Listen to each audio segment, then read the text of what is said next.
Alright, y'all, here we're rolling on another one. This time around, I wanted to discuss different types of operation within the amateur radio service. Give y'all some basic terminology as to what's going on here so y'all kind of got an understanding of some of this mess. Some of this will be on the exam, some of it won't, so don't be getting too excited here, but more defining for y'all what's going on. First thing I wanted to define for you, and this will be on the test, a control operator. Defined by the FCC rules, an amateur operator designed by the licensee or the license of a station to be responsible for the transmissions from that station to assure compliance with the FCC rule. In usual cases, that is the individual whose name is on the license. So at home, when you're running your own equipment, you're not only the station licensee, but you are the control operator. So you are responsible to make sure that all that equipment is compliant to the FCC rules as far as bandwidth, power output, etc.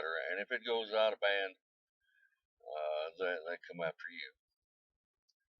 But then you're going to ask, okay, is there ever a time when the control operator is not the station licensee? And the short answer is yes. Say one of your youngins happens to be there operating the radio equipment and they're not licensed, they can use your call as long as you're right there with them, making sure that they're behaving and complying with everything. They can use your authority as long as you're right there with them. I did this years ago at a friend's house before I was licensed. Used his call, but I was actually the one holding the mic and doing the talking. That was, golly, 1985 or so. But then I went on to get my own license and was able then to assume my own responsibility.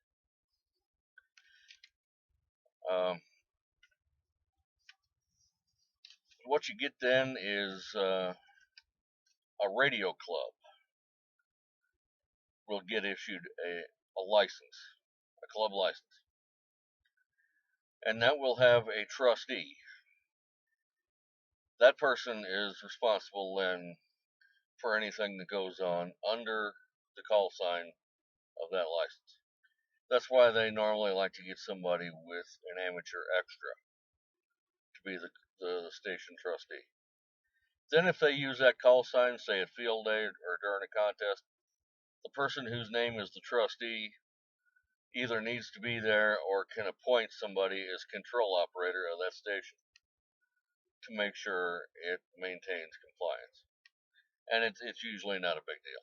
It's really not. Most of the time we're all good, so it's nothing excited. They're going to ask what the control point is, and that is simply the location at which the control operator function is performed. That's normally at home. And once you get past your technician license, this will never come up again. I promise that. We have never have sat around asking, okay, who is the control operator? You just wonder whose name is on the license and go from there. Whoop-de-doo. Okay. From here, I wanted to talk a little bit about, obviously at home, a lot of folks will set up a base station. This can take many forms. Everything from something that plugs into the wall to a mobile rig, something that runs off 12 volts that you put on a power supply, run off a marine battery, something like that. Or you could just run a handheld like a Baofeng or a Yaesu handheld or something at home. All kind of the same thing. But we have different types of mobile and different types of portable. Well, do we? Anyway, mobile was the big thing I wanted to go after. You'll hear terms like maritime mobile and aeronautical mobile. Maritime mobile, somebody's on a ship, out on a lake, something like that. And I've talked to folks doing this. I used to have a regular chat with what was this called? W9KQO, I think was this called. His given name was Harold, but everybody knew him as Gip. Last name was Gibson. And I'm not sure if he's still around or if he's passed now, but he lived up in Indiana and used to like to go boating on some of the lakes there through Indiana, and would we chatted in Morse code quite a bit, and he would sign his call W9PQO slant bar MM for Maritime Mobile, saying he was on a boat. Then of course you have regular mobiles, you're out in your car, your pickup truck, whatever. We had one local boy here who used to like to go bicycle riding and would often identify himself with his call and say bicycle mobile. Mounted a little antenna by the back tire, would put his handheld there on the handlebars somehow, attached him and had the speaker mic, and would be essentially bicycle mobile. Then aeronautical mobile, as you can well imagine, is on an airplane. And I've chatted with them. 10 meters one day years ago. I forget the man's call, but he identified as aeronautical mobile. He was up over Maine somewhere, I believe, and had a strong signal. I've only talked to one station like that though. That was aeronautical mobile. So anyway, and of course the handhelds we just refer to as either handhelds or portables. Now don't get confused here either. In a previous video, we talked about ham radio call signs. Okay. A lot of times on the air, you'll find this, especially on CW, somebody will give their call sign, have a slant bar, followed by a number or another prefix and number. WA0 AAA slant bar 0. They're portable somewhere in the 10th call district. They may or may not be using the handheld. They may be using, maybe out here at the park and put an HF station out there, a Yaesu or something, threw up a dipole to make some CW contacts or something out at the park. That is said to be portable as well, but without using a handheld. So, that can be kind of confusing for a newcomer. And then you'll hear some call signs where they'll give their own call sign followed by a prefix coming from a completely different country. A0 AAA slant bar DL7. Well, that's an American ham that's operating in Germany. Portable. And we do have reciprocal agreements with most nations. Some of them get a little cranky, Saudi Arabia and some of them, but it's generally not a big deal. And they have things with us. Y'all know how it goes. All right, I wanted to talk a little bit about different types of stations along that same vein too. Just getting into the hobby, getting your technician license, you're going to need to get acquainted with simplex versus repeaters. Simplex, you're talking somebody direct on the same frequency, just like on a CB channel. You both are on the same frequency talking to each other direct. But a repeater is a separate station set up usually by a radio club. Sometimes it's by an individual. You transmit to that repeater on one frequency. It amplifies your signal and outputs it on another frequency. The difference in frequency on 2 meters will be 600 kilohertz. So here local, we have a repeater on 145.11. The input on that, and they will ask for the offset. The offset will be negative, meaning that the input frequency for that repeater will be 144.51, 600 kilohertz lower, negative, down. Okay, you'll hear them talk about negative input. That means that your input goes lower than the output frequency of the repeater, if that makes sense. Then we have another repeater here local, 147.12. The input frequency is positive. The offset is positive. So the input to the repeater, 600 kilohertz higher, 147.720 is the input, is where the repeater is listening for your signal.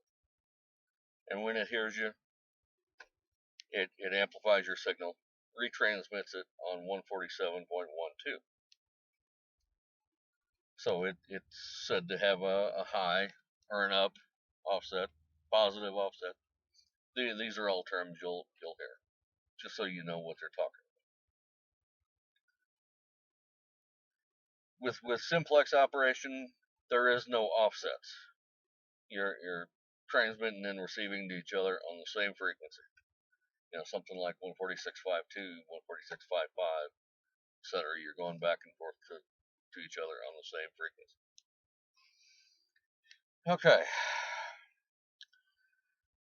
I also talked in a previous video about acceptable one-way transmissions. Here's another one that I did not include in that video, and this fits in perfectly with this. It is called a beacon. A beacon is largely, most of the time, it's automatically controlled, meaning you don't have to be there to monitor it all the time. These are put up on 10 meters, 2 meters, 220, 440, etc. Put out a signal one way. Gives the ID of the station and normally a slant bar followed by a B for beacon or a BCN. Power from these stations cannot exceed 100 watts, and most of the time they don't go that high. These are real popular on 10 meters. A lot of beacon stations on 10 meters will use a CB antenna trimmed down for 10 meters a little bit, and will normally run somewhere between 1 and 5 watts. The purpose of them is for propagation studies. You tune across 10 meters to see if there's any propagation going on. If you're hearing anybody from the opposite coast or, the Midwest or what have you. And you'll start turning the dial on the radio, cruising up and down the band to see if there's anything going on. Well, the beacon band, at least here in the States, runs from 28.2 to 28.3. You'll hear some DX beacons run down as far as about 28.160. But those are non-American. But you want to listen there anyway. A lot of VE3 stations, Canadian stations in general, down in that part of the band. And you just want to go through and listen to see what you're hearing from these beacons to determine, is the band open to California, to Texas, to New York, to, wherever. And then you think, okay, great, we got a band opening. Maybe I can find somebody to talk to or something going on. That's the purpose of a beacon, to study the propagation of the band, just to see what's going on. Again, you'll hear them on 2 meters and 220 and that, but not as prominent as you will hear on 10 and 6 meters, the 50 to 54 meter. Okay, last thing is an auxiliary station. This can possibly be asked on the exam, and once you clear the technician thing, you won't have to be bothered with this again. Is an auxiliary station.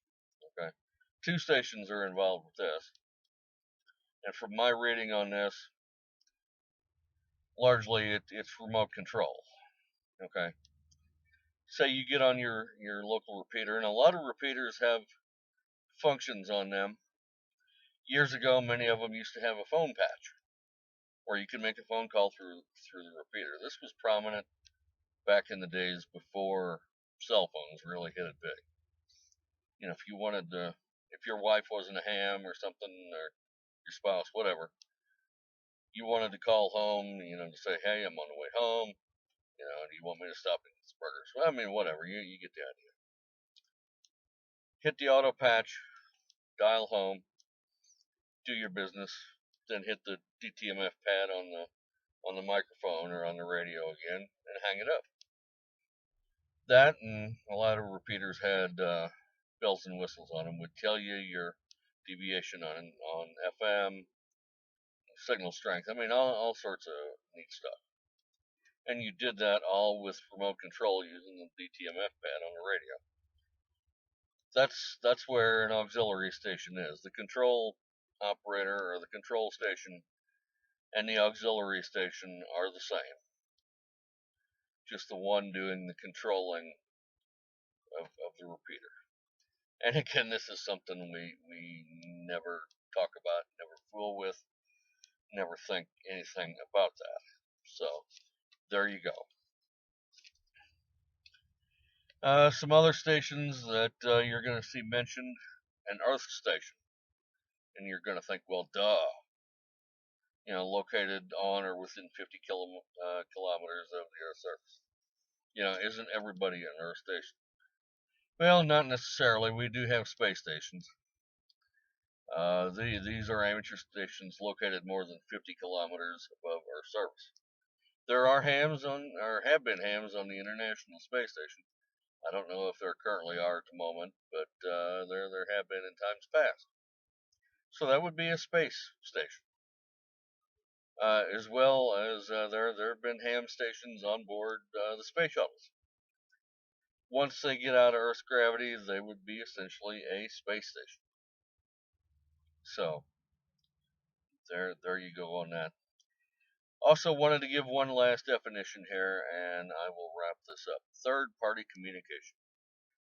What is that? Again, this is not as prominent as it used to be.